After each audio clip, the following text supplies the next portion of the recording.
La pluie tombait depuis des heures, fine et insistante, comme un murmure gris qui enveloppait la ville.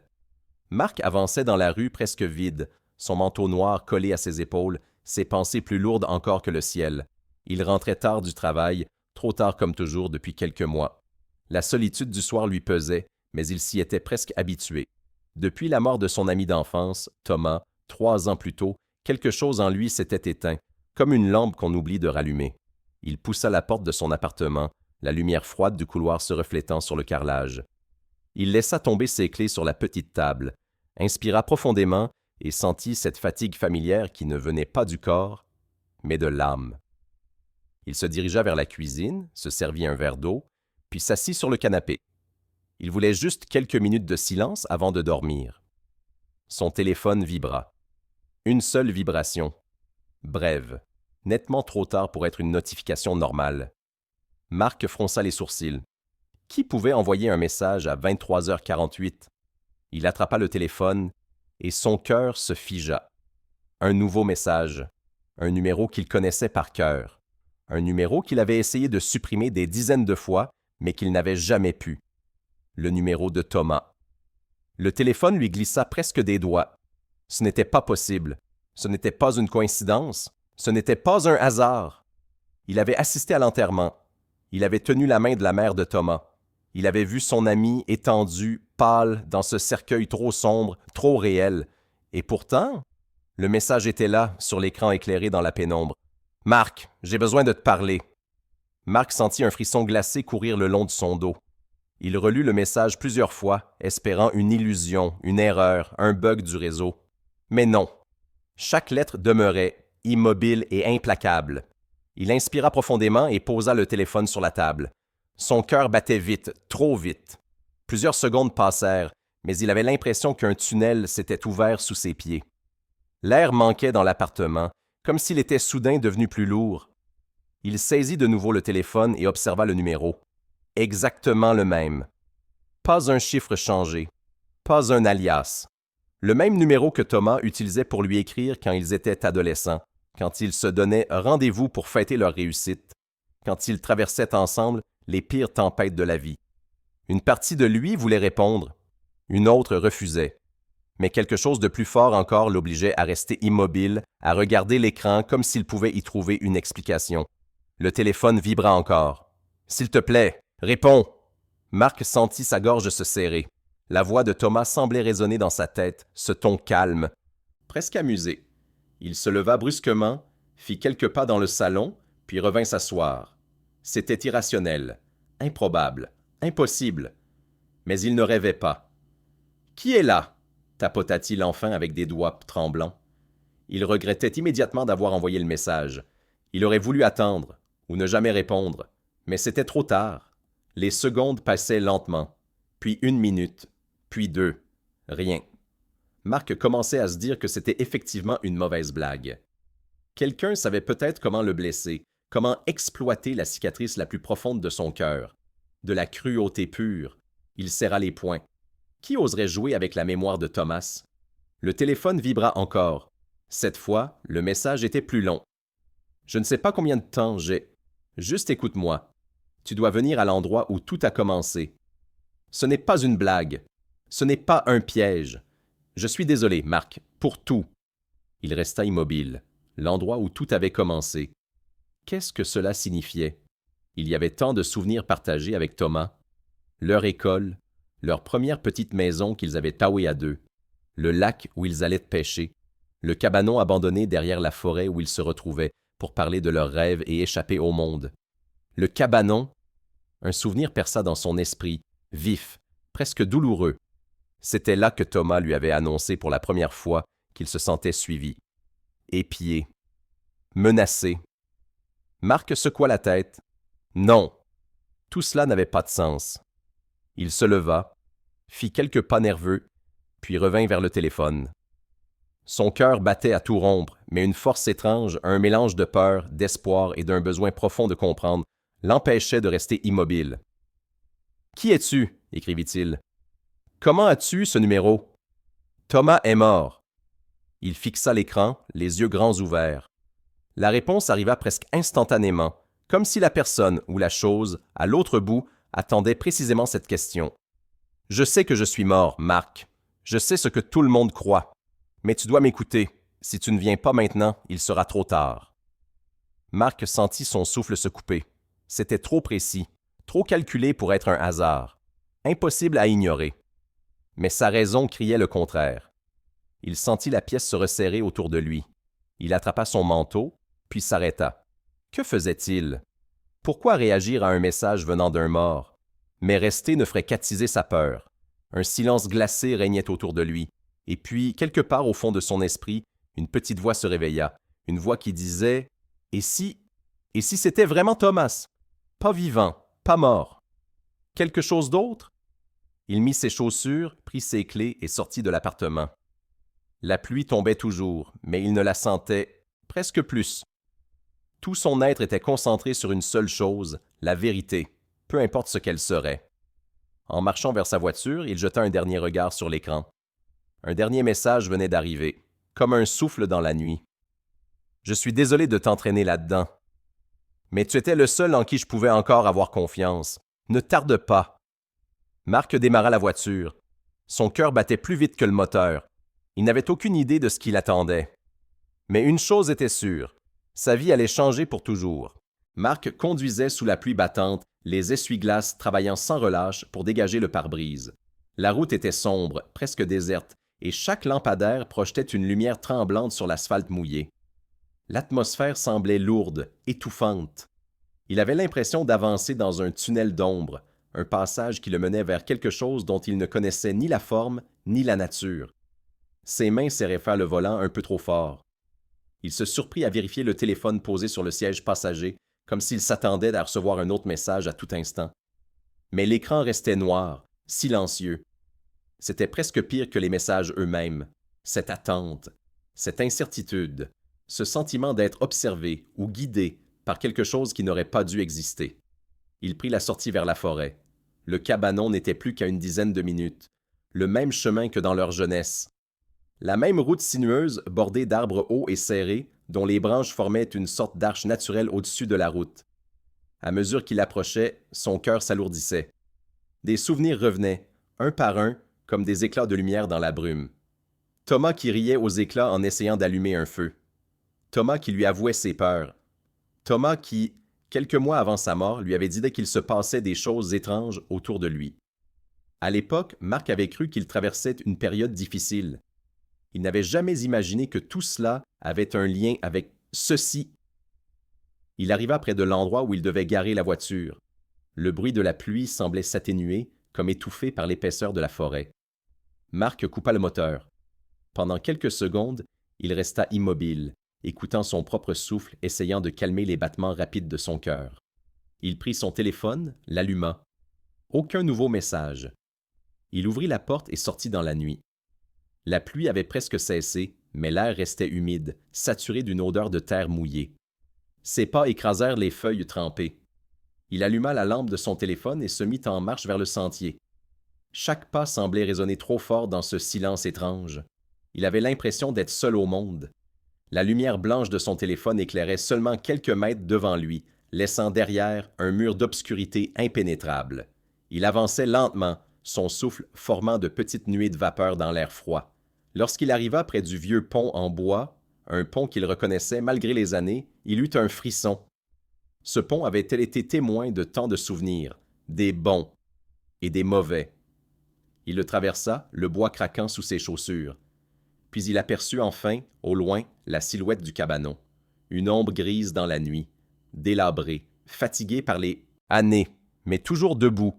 Il s'arrêta quelques secondes. Quelque chose n'allait pas. La porte du cabanon était entr'ouverte. Il n'avait pas encore fait un seul pas que son téléphone vibra dans sa main. Un message, du même numéro. « Ne panique pas, entre. » Son cœur fit un bond. Était-ce une coïncidence? Non. Cela arrivait au moment exact où il hésitait. Marc serra le téléphone contre lui, inspira profondément, puis s'avança vers le cabanon. Chaque pas semblait s'enfoncer dans un sol plus lourd. Lorsqu'il arriva devant la porte, il la poussa doucement. Un grincement sinistre rompit le silence. L'intérieur était sombre, poussiéreux, avec seulement quelques traces de leur ancienne vie.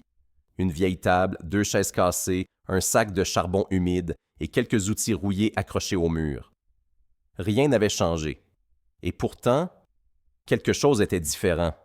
La lampe de son téléphone éclaira le sol. Des traces de pas, fraîches, humaines. Marc sentit son ventre se nouer.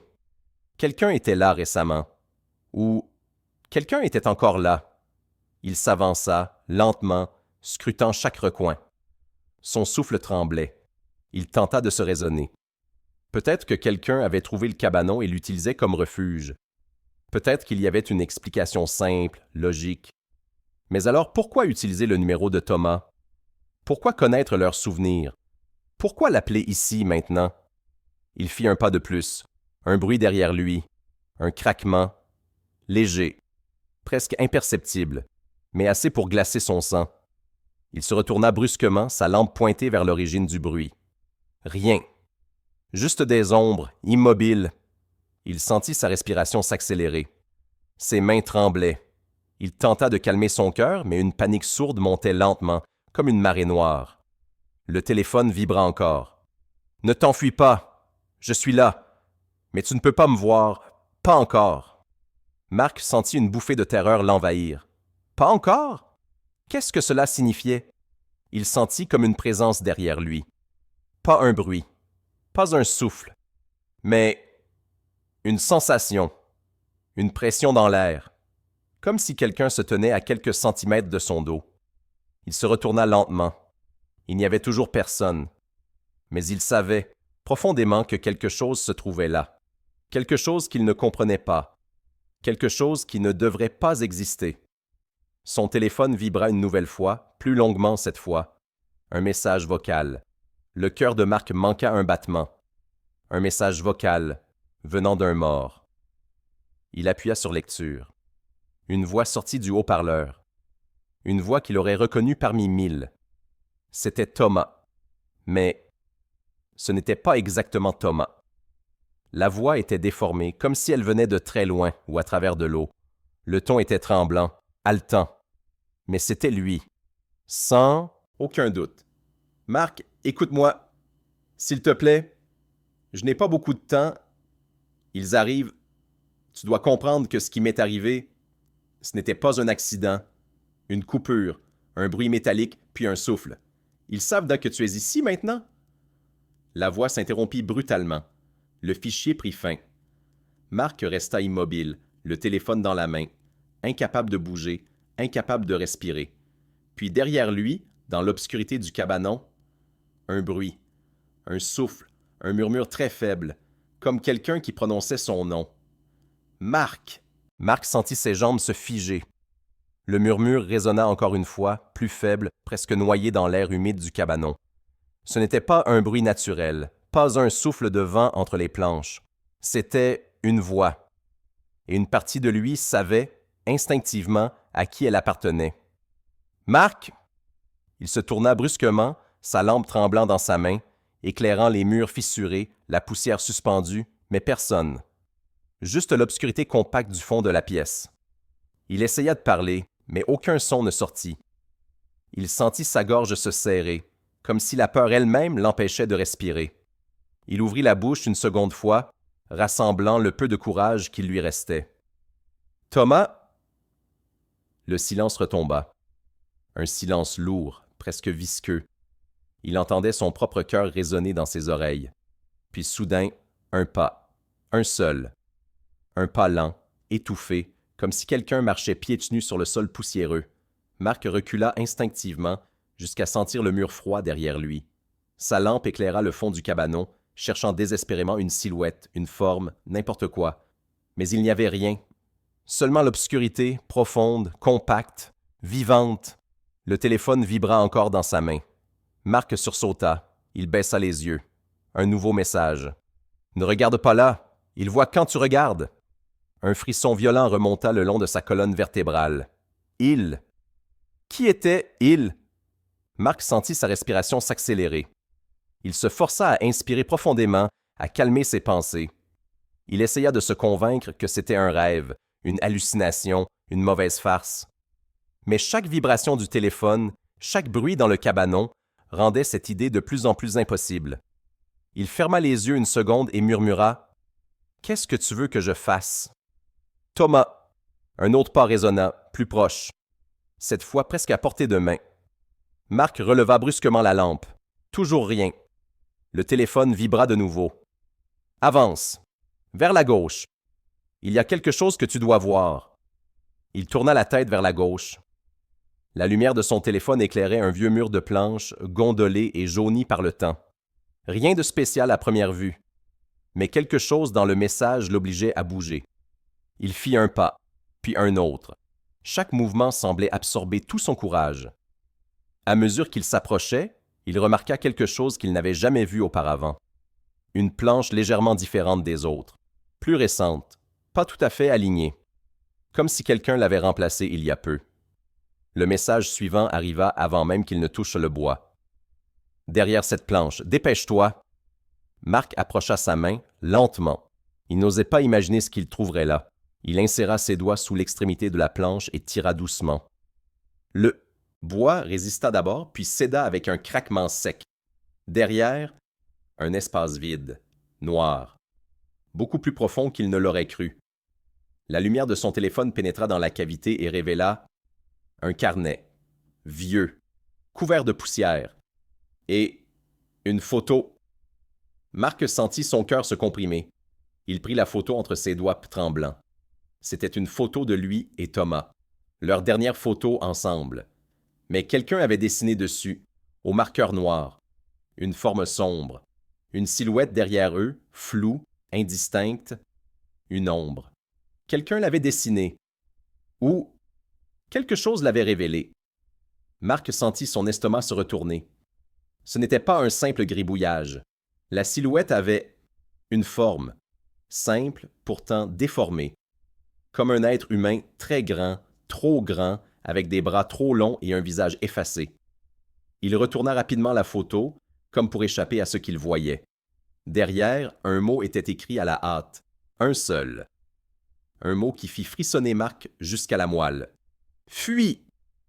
Il sentit la pièce tourner autour de lui. « Fuir? Pourquoi? De quoi? » Il reprit le carnet, il l'ouvrit. Des pages et des pages d'écriture fébrile, nerveuse, presque illisible. C'était l'écriture de Thomas, mais déformée, comme si la peur elle-même avait guidé la main. Des phrases courtes, des avertissements, des dates, des croquis de la même silhouette sombre. Marc tourna une page, puis une autre. Son souffle devint court. Plus il lisait, plus la panique s'invitait dans son esprit. Il m'observe. Je ne dors plus. Ils viennent dans mes rêves, mais ce ne sont pas des rêves. Ils veulent à quelque chose de moi. Ils veulent à quelque chose de lui. Marc doit rester loin. S'il vient, ils le prendront aussi. J'entends leur voix derrière les murs. Je n'ai plus beaucoup de temps. Puis, au bas d'une des pages, une phrase encerclée 3 fois. S'il trouve Marc, tout recommencera. Marc sentit une goutte de sueur froide glisser le long de son dos. Il ferma brusquement le carnet. Un bruit violent retentit derrière lui, comme si quelqu'un venait de frapper la porte du cabanon. Une fois, puis 2, puis 3, de plus en plus fort. Marc sursauta, recula, heurtant la table derrière lui. La lampe de son téléphone vacilla. Les coups cessèrent aussi soudainement qu'ils avaient commencé. Un silence total. Puis, une voix, sourde, grave, impossible à reconnaître. « Ouvre !» Marc sentit son sang se glacer. Ce n'était pas Thomas. Ce n'était pas humain non plus. La poignée de la porte commença lentement à tourner, comme si une main invisible tentait d'entrer. Marc recula tant qu'il put, sa respiration affolée. La porte trembla. Puis la voix répéta, plus proche encore. « Ouvre! Marc! »